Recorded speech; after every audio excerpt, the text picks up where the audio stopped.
Police আশ্রয়দাতা হলে মানুষ অতীতের সব কথা ভুলে যাবে বলে মন্তব্য করেছেন প্রধান উপদেষ্টা। লোডশেডিংয়ের শিডিউল 24 ঘন্টা আগে প্রকাশ করা নিয়ে রুল জারি হাইকোর্টের।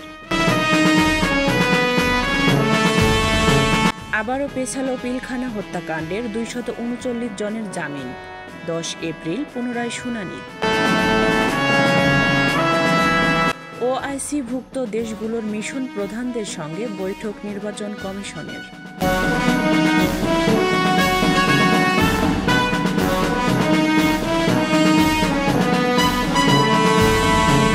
নারী ও শিশু নির্যাতন দমন আইন সংশোধনীর নীতিগত অনুমোদন দিয়েছেন সরকার বলে মন্তব্য করেছেন উপদেষ্টা রিজওয়ানা হাসান। 11,783 প্রবাসীকে এই পর্যন্ত ভোটার করা হয়েছে নির্বাচন কমিশন। নাশকতা মামলায় খুলনা বিএনপির নজরুল ইসলাম মঞ্জু সহ 64 নেতাকর্মীর বেকসুর খালাস। জুলাই আন্দোলনে হামলায় জড়িত থাকার অভিযোগে ঢাকা বিশ্ববিদ্যালয়ের 128 শিক্ষার্থী বহিষ্কার। 1-11 মতো মিডিয়া ট্রায়ালের মুখে বিএনপি বলে মন্তব্য করেছেন তারেক রহমান। গণতন্ত্রের উত্তরণ ও সংসদ নির্বাচনের গুরুত্ব দিচ্ছে নির্বাচন কমিশন বলে মন্তব্য করেছেন ইসি সানাউল্লাহ।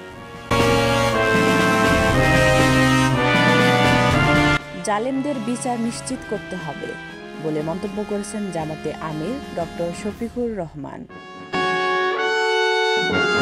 দেশের বিরুদ্ধে যে চক্রান্ত শুরু হয়েছে তা ব্যর্থ করে দিতে হবে বলে মন্তব্য করেছেন মির্জা ফখরুল ইসলাম। কুষ্টিয়ায় এনসিপি ও বৈষম্য বিরোধী নেতাকর্মীদের উপর হামলা, আহত 15।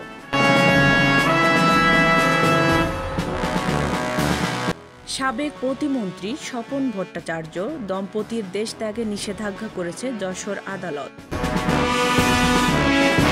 শৃঙ্খলা ভঙ্গের অভিযোগে চট্টগ্রাম প্রকৌশল ও প্রযুক্তি বিশ্ববিদ্যালয়ের 19 শিক্ষার্থীকে বিভিন্ন মেয়াদে বহিষ্কার। সিলেটে সংঘবদ্ধ অপরাধী চক্রের মূল হোতা শওকত আলী মেম্বার গ্রেপ্তার। চট্টগ্রাম মহানগরীতে অভিযানে 24 ঘণ্টায় 54 জন গ্রেপ্তার।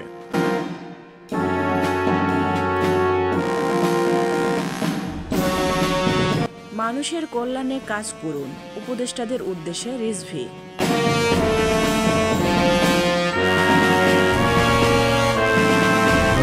কুমিল্লায় গৃহবধূকে সংঘবদ্ধ ধর্ষণের অভিযোগে গ্রেপ্তার 5।